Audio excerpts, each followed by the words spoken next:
Hello students, welcome to our channel learning notebook. आज इस video में हम क्लास 5 सोशल साइंस का चैप्टर वेदर एंड क्लाइमेट करेंगे। इस चैप्टर का हर एक कंसेप्ट हम बहुत ही अच्छे से डिटेल में समझेंगे, तो इस वीडियो को एंड तक जरूर देखिए।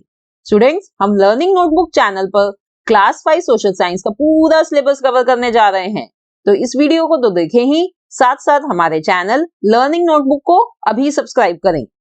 और हाँ, इस वीडियो को देखने के बाद इस चैप्टर के लिए आपको कोई और वीडियो देखने की जरूरत नहीं पड़ेगी। सो लेट्स स्टार्ट। सबसे पहले देखते हैं आज इस चैप्टर में हम कौन कौन से टॉपिक्स कवर कर रहे हैं। First we will understand what is meant by weather, then what is meant by climate, what influences climate, then we will learn about heat zones, torrid zones and temperate zone. उसके बाद हम frigid zone के बारे में पढ़ेंगे और बाद में मैं आपको दूंगी कुछ इंपॉर्टेंट क्वेश्चंस इस चैप्टर के। So let's start with our first topic, weather. So what is weather? Weather is defined as the condition of temperature, air pressure, wind, humidity and rainfall in the atmosphere at a given place and time। तो students, सबसे पहले एक बात समझिए कि जो weather होता है वो एक पर्टिकुलर प्लेस और टाइम का होता है, एक पर्टिकुलर जगह का होता है और टाइम का होता है। जैसे कि हो सकता है दिल्ली का वेदर अलग हो और हरियाणा का वेदर अलग हो। अगर आपसे कोई पूछे कि आज का वेदर कैसा है, तो आप क्या कहते हैं? आप कहते हैं आज सनी है या रेनी है, राइट? ऐसे आप वेदर को डिस्क्राइब करते हैं। तो इसीलिए जो वेदर की डेफिनेशन है वो यही है, it is the condition of temperature, क्या आज हॉट है या कोल्ड है, एयर प्रेशर कैसा है, विंड, क्या आज विंडी है, हवा चल रही है ज्यादा या नहीं, ह्यूमिडिटी, आज ह्यूमिड है या नहीं, रेनफॉल, की बारिश हो रही है या नहीं। तो ये सारी चीजें वेदर को डिस्क्राइब करती हैं, यही सारे कंपोनेंट्स हैं वेदर। इसीलिए वेदर को कहा जाता है कि वेदर रोज, it changes every day, weather रोज चेंज होता है। It may be hot and dry today, but tomorrow it may be rainy and wet. तो इसलिए आज हो सकता है कि वेदर हॉट है, गर्म है और ड्राई है, बट कल हो सकता है कि बारिश हो जाए, वेदर रेनी हो जाए, राइट? और स्टूडेंट्स, ये भी पॉसिबिलिटी है कि एक पर्टिकुलर डे पे भी वेदर कंडीशंस अलग अलग हों। The weather conditions in the morning may be different from that in the evening. जैसे कि मॉर्निंग में तो वेदर सनी हो और इवनिंग में आते आते वेदर रेनी हो जाए, बारिश हो जाए। तो वेदर जो होता है वो एक पर्टिकुलर प्लेस का होता है और पर्टिकुलर टाइम का होता है। Now next point is changes in weather conditions give rise to seasons। तो जो ये changes होते हैं हमारी weather conditions में, इन्हीं की वजह से seasons भी बनते हैं। और इंडिया में हम कितने seasons होते हैं mainly हमारे? We have 3 seasons mainly, summer, winter and monsoon, right? अब स्टूडेंट्स, हमारे जो रहने का तरीका होता है वो भी अलग होता है इन seasons के अकॉर्डिंग। हम कैसे रह रहे हैं, our lifestyle varies according to seasons. It influences what we eat, what we wear and even the type of houses we live in. अब हम seasons के according ही खाते हैं, जैसे कि summers में हमें ठंडी चीजें खाना पसंद है, winters में हमें hot चीजें खाना पसंद है। ऐसे ही summers में हम cotton clothes पहनते हैं, जैसे जैसे winter आनी शुरू होती हैं हमारे woolen clothes शुरू हो जाते हैं। And even the type of houses we live in, जहां जिन जगहों पे बहुत ठंड होती है वहां के हाउस अलग तरीके से बने होते हैं, अलग मटेरियल यूज करा जाता है उनको बनाने के लिए, और जहां गर्मी होती है वहां के हाउसेस अलग तरीके के होते हैं। तो सीजन्स इन्फ्लुएंस करते हैं हमारे रहने का तरीका, हमारा lifestyle. It also determines the crops that farmers grow. और सीजन के अकॉर्डिंग ही फार्मर्स भी अपनी क्रॉप्स उगाते हैं, जैसे कि वो गर्मियों में कोई और तरीके की क्रॉप्स ग्रो करेंगे और विंटर्स में अलग तरीके की, और मॉनसून में अलग तरीके की क्रॉप्स। तो देखा जो सीजन्स होते हैं वो क्या क्या चीजें इन्फ्लुएंस करते हैं। तो ये हमने पढ़ा वेदर के बारे में। Now let's talk about climate. तो स्टूडेंट्स, अब क्लाइमेट क्या होता है? अभी मैंने आपको बताया कि जो वेदर होता है वो एक पर्टिकुलर जगह का होता है, पर्टिकुलर टाइम का होता है। बट जो क्लाइमेट होता है वो एक बड़ी पिक्चर है। जो क्लाइमेट है वो ज्यादा बड़ा एरिया का होता है, ज्यादा बड़ी जगह का होता है और लंबे टाइम का होता है। So definition of climate is the weather conditions that prevail over a large area and for a long period of time is called climate. तो वो वेदर कंडीशंस जो ज्यादा बड़ा एरिया में हैं और ज्यादा लंबे समय तक हैं, उन वेदर कंडीशंस को कहा जाता है climate. The climate of a place remains more or less the same year after year. And different parts of the world have different types of climate. अब जो climate है एक place का वो ज्यादातर सेम ही रहेगा, सालों तक वो सेम ही रहता है, year after year. And different parts of the world, जो हमारे वर्ल्ड के अलग अलग कंट्रीज हैं, वहां पे अलग अलग टाइप का क्लाइमेट है। जैसे कि अगर हम सिंगापुर की बात करें तो climate of Singapore is very hot and wet, right? But if you talk about climate of Iceland, it is very cold. तो वर्ल्ड की अलग अलग जगहों का अलग अलग क्लाइमेट होता है। And on the basis of the prevailing climatic conditions, the world can be divided into 7 major climatic regions. तो इन climatic conditions के बेसिस पे जो हमारा वर्ल्ड है वो 7 climatic regions में डिवाइड करा जा सकता है। अब देखिए यहाँ पे, देखिए ये की को पढ़ते हैं हम। पहले जो climatic region है वो है very hot and wet। ऊपर देखिए, आप मैप में देखिए जो ऑरेंज कलर के, ये आपको ये सारी कंट्रीज दिख रही हैं। यहाँ का क्लाइमेट जो है, इन सभी कंट्रीज का क्लाइमेट है very hot and wet. Now next type of climate is hot and wet. उसके बाद है वेरी हॉट एंड ड्राई, फिर है cool and dry, then we have warm and wet, उसके बाद है वेरी कोल्ड। अब देखिए ऊपर मैप में कई जो ये कंट्रीज होती हैं, जैसे कि यहाँ पे ये आइसलैंड और ग्रीनलैंड है, ये जो क्लाइमेटिक कंडीशन है यहाँ की, इट इज वेरी कोल्ड। बहुत ही ज्यादा ठंडी कंट्रीज हैं ये, यहाँ का क्लाइमेट बहुत ही ज्यादा कोल्ड है। और 7वां जो क्लाइमेटिक रीजन है पूरे वर्ल्ड का, जो 7th बनता है, वो है मेडिटेरियन। ओके, तो these are 7 major climatic regions of the world.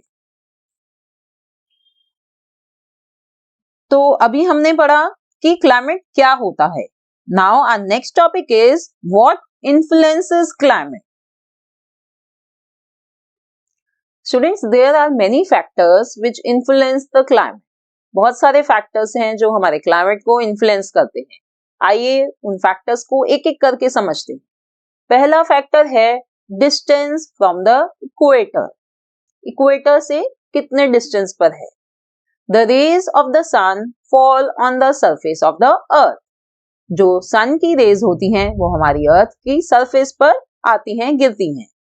Near the equator, these rays are vertical and cover small area. तो जो इक्वेटर के पास जितना एरिया होता है, वहां पे सूरज की जो ये किरणें होती हैं वो सीधी गिरती हैं, वर्टिकली गिरती हैं और वो कम जगह घेरती हैं। बट जैसे जैसे as we move away from the equator and towards the poles, these rays become slanting and cover a larger area. अब जैसे जैसे हम इक्वेटर से दूर जाते हैं, ऊपर की तरफ या नीचे की तरफ, पोल्स की तरफ मूव करते हैं, तो जो ये रेज होती हैं ये स्लांटिंग गिरती हैं, अर्थ पर स्लांटिंग हो जाती हैं ये रेज, और उसकी वजह से वो ज्यादा एरिया कवर करती हैं। आइए इस एक डायग्राम के थ्रू मैं आपको ये बात समझाती हूँ। देखिए सबसे पहले हम ये डायग्राम देखते हैं। ये अर्थ है और ये जो है ये है इक्वेटर, राइट? अब ये जो आपको रेड में ये रेज दिख रही हैं, ये सारी हैं सन रेज। ये सन की रेज हैं, ये ऊपर भी और ये नीचे भी। तो सबसे पहले देखिए, ये जो सन की रेज इक्वेटर पर जो गिर रही हैं, ये सीधी आ रही हैं सन की रेज। तो जब ये सीधी आती हैं बिल्कुल, तो इस पोर्शन में बहुत ज्यादा हीट आती है। ये छोटे एरिया पे सीधी रेज आ रही हैं, स्मॉल एरिया पे, तो ये जो एरियाज होते हैं ये बहुत ज्यादा हीट रिसीव करते हैं, इसलिए ये जगहें गर्म होती हैं। ये ठंडी नहीं होती इतनी, ये गर्म होती हैं। पर अब जैसे जैसे हम इक्वेटर से ऊपर जाते जाएंगे टूवर्ड्स पोल्स, ऊपर या नीचे कहीं भी जाएंगे, तो जो ये सन की रेज होती हैं ये स्लांटिंग हो गई है, ये ज्यादा एरिया कवर कर रही हैं। तो इसलिए ये जो जगहें होती हैं ये इतनी गर्म नहीं होती, ये थोड़ी ठंडी जगहें होती हैं। और यही चीज यहाँ पे मैंने लिखी हुई है, places near equator receive more heat. जो जगहें इक्वेटर के पास होती हैं उन्हें ज्यादा गर्मी मिलती है, क्योंकि सन की रेज वर्टिकली सीधी आ रही हैं इक्वेटर पर। These places are hotter than those which are away from equator. ये places ज्यादा गर्म होते हैं उन places के comparison में जो places equator से दूर हैं, right? तो ये था पहला फैक्टर डिस्टेंस फ्रॉम इक्वेटर जो इन्फ्लुएंस करता है क्लाइमेट को। Now let's see the next factor which influence climate. This factor is height above sea level. आइए इस फैक्टर को समझते हैं। We know that hill stations such as Shimla, Nainital and Ooty are cool even in summers. Students, आपने देखा ही होगा कि जो ये हिल स्टेशंस हैं, जैसे कि शिमला है, नैनीताल है, मसूरी है, ऊटी है, ये जब हमारे जगहों पे, हमारी लोकेशन पे समर्स होती हैं, जब भी ये सारे हिल स्टेशंस ठंडे रहते हैं, तभी तो हम समर्स में इन हिल स्टेशंस पर घूमने जाते हैं, right? Most peaks in the Himalayas are covered with snow and ice even during summers. जो हिमालयास पे जो माउंटेन्स हैं वो ज्यादातर वो कवर्ड रहते हैं किस चीज से? स्नो से और आइस से। जब हमारी समर्स होती हैं, जब भी हिमालयास पर बर्फ होती है। ऐसा क्यों होता है? This is because जो places they are located at higher altitudes, जो places higher altitudes पे हाइट पे लोकेटेड होते हैं वो हमेशा ठंडे होंगे as compare to places which are located at lower altitudes. तो हायर ऑल्टीट्यूड्स यानी हाइट अबव सी लेवल, ये भी एक फैक्टर होता है जो क्लाइमेट को इन्फ्लुएंस करता है। जितनी हाइट हायर ऑल्टीट्यूड पे कोई जगह होगी, वहां का जो क्लाइमेट होगा वो ठंडा होगा, कूल होगा as compare to places which are located at lower altitudes. Now let's see the third factor which influence climate. It is distance from the sea. वो जगह सी से कितनी दूर है, ये फैक्टर भी इन्फ्लुएंस करता है कि उस जगह का क्लाइमेट कैसा होगा। Places near the coast have a moderate climate. It is neither too hot nor too cold here. अब जो जगहें कोस्ट के पास होती हैं, उनका जो क्लाइमेट होता है वो मॉडरेट होता है। मॉडरेट क्लाइमेट मतलब ना तो वहां पे ज्यादा गर्मी होती है और ना ही वहां पे ज्यादा ठंड होती है। फॉर एग्जाम्पल मुंबई जो कोस्ट के पास है, आपने देखा होगा वहां पे ना तो ज्यादा ठंड है ना ही ज्यादा गर्मी है। Now water bodies heat up and cool down at a slower rate than land. ऐसा क्यों होता है? और क्योंकि जो वाटर बॉडीज होती हैं ना तो वो जल्दी से गर्म हो पाती हैं और ना ही वो जल्दी से ठंडी हो पाती हैं as compare to the land. जो उसके आसपास के एरिया हैं उनके कंपैरिजन में वाटर बॉडीज ना तो जल्दी से गर्म हो पाती हैं और ना ही जल्दी से ठंडी हो पाती हैं। इसलिए जो कोस्ट के पास के जगहें होती हैं, प्लेसेस होते हैं, उनका जो क्लाइमेट होता है वो मॉडरेट होता है, ना ज्यादा ठंडा ना ज्यादा गर्म। This is due to the effect of sea breezes. ये सब कुछ sea breezes के इफेक्ट की वजह से होता है। क्या होता है? Air over the sea is cooler than that over the land. This cool air called sea breeze blows from sea to land, making the land cooler. अब देखिए, मैं आपको इसको समझाती हूँ। ये देखिए, ये है लैंड और ये मैंने यहाँ ड्रॉ कर दिया समुद्र। ठीक है, अब दिन का टाइम है तो हमारे यहाँ पे ये सूरज निकला हुआ है। अब जब ये सन है, इसने लैंड को तो गर्म कर दिया। अब मैंने आपको बताया था ना कि लैंड जल्दी गर्म होता है, तो सन की रेस से लैंड तो गर्म हो गया जल्दी, पर जो पानी है, ये जो समुद्र का पानी है, ये इतनी जल्दी गर्म नहीं हो पाता। तो समुद्र के ऊपर जो हवा है, इट इज कूलर। वो जो हवा है, it is cooler as compare to the land air. तो ये जो ठंडी हवा है, कूलर एयर है, ये ब्लो होके जा रही है लैंड की तरफ। तो ये लैंड को उतना गर्म नहीं रहने देती, it makes the land cooler. ये जो सी ब्रीज हैं, they make the land cooler. इसकी वजह से ही जो क्लाइमेट होता है वो मॉडरेट होता है। जो ये लैंड पे जो यहाँ पे जो जगह है, ये सारी ये मॉडरेट क्लाइमेट रहता है। So that is why coastal areas have warm summers and cool winters. इसी वजह से कोस्टल एरियाज में जो समर्स होते हैं वो हल्के गर्म होते हैं, वार्म होते हैं बस, और जो विंटर्स होती हैं वो हल्की ठंडी होती हैं। तो इसे ही कहते हैं मॉडरेट क्लाइमेट। तो ये था another factor which influence climate, that is distance from the sea. Now let's move to fourth factor which influence climate, direction of winds. तो अब जो डायरेक्शंस होती हैं विंड्स की, वो भी इन्फ्लुएंस करती हैं क्लाइमेट को। कैसे? Winds blowing from hot regions increase the temperature of a place, while those blowing from cold regions decrease the temperature. अब जो हवाएं हॉट रीजन्स यानी गर्म जगहों से आ रही हैं, तो वो दूसरी जगहों का, अपने आसपास की जगहों का जो टेम्परेचर होगा उसे भी गर्म करेगी, इंक्रीज करेगी, उस टेम्परेचर को बढ़ाएंगी, as compared to the winds which blow from cold regions. अब जो हवाएं कोल्ड रीजन से आ रही हैं, ठंडी जगहों से आ रही हैं, तो वो अपने आसपास के जो प्लेसेस हैं उनका टेम्परेचर डिक्रीज करेगी, कम करेगी, क्योंकि वो उन्हें भी ठंडा कर देती हैं हवाएं, राइट? जैसे कि हम दिल्ली की बात करते हैं, Delhi is hot in summer due to dry hot winds that blow from Rajasthan. Summers में दिल्ली में काफी गर्मी होती है। इसका one of the reasons is कि जो गर्म हवाएं राजस्थान से आ रही हैं वो हमारी दिल्ली को और गर्म करती हैं, उसका टेम्परेचर और इंक्रीज करती हैं। And in winters cold winds from Himalayas make northern India very cold. और विंटर्स में जो हिमालयाज की तरफ से ठंडी हवाएं आ रही हैं वो सारी नॉर्दर्न इंडिया को, वहां पे जितने स्टेट्स हैं उनको बहुत ज्यादा ठंडा कर देती है। तो ये this was another factor which influence climate, direction of winds. Now last factor which influences climate is humidity and rainfall.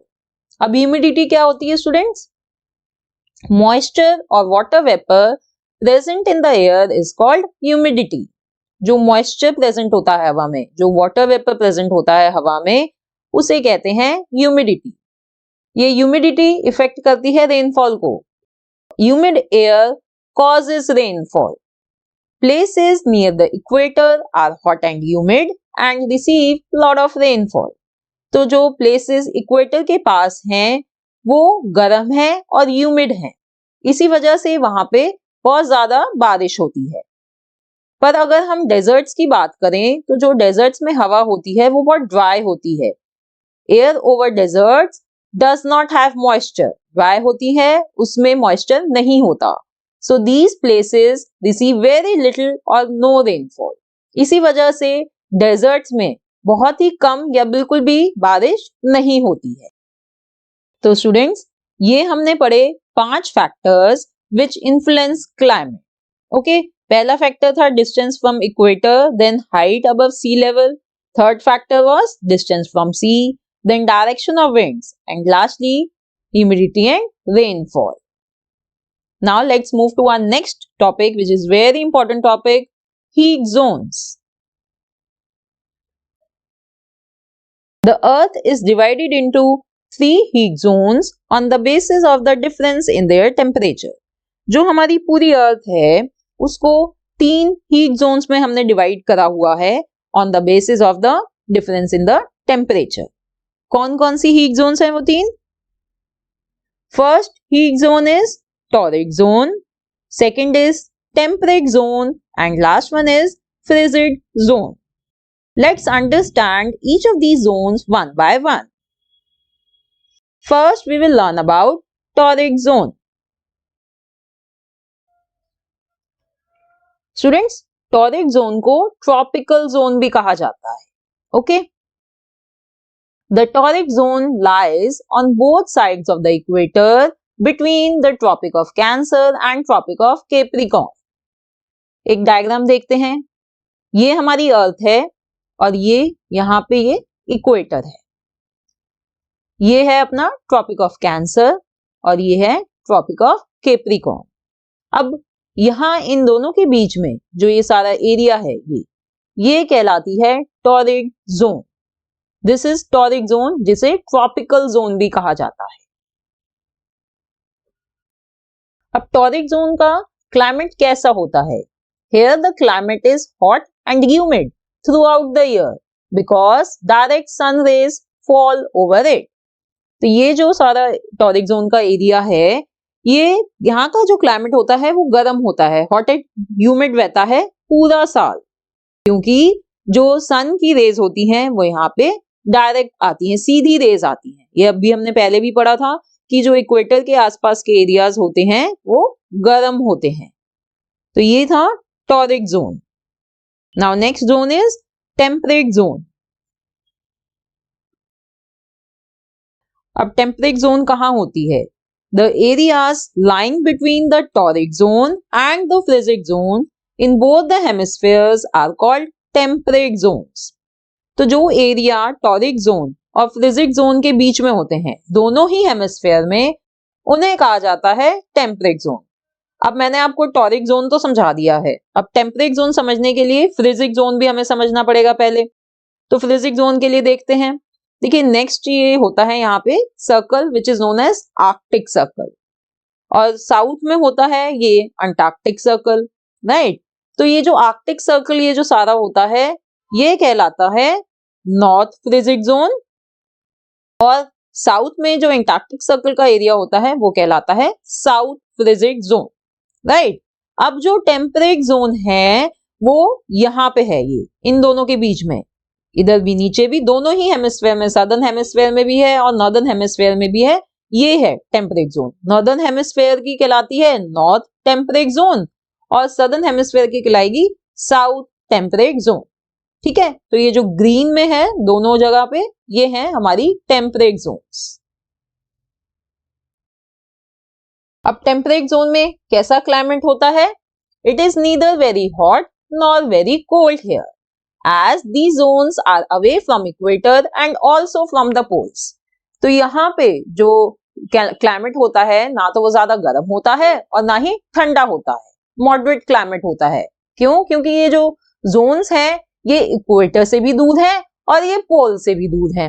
Right. तो यहाँ पे ना तो ज्यादा ठंड होती है और ना ही ज्यादा गर्मी होती है. Now the last zone is frigid zone. The areas lying between Arctic Circle and North Pole in the northern hemisphere and that between Antarctic Circle and South Pole in the southern hemisphere are called frigid zone.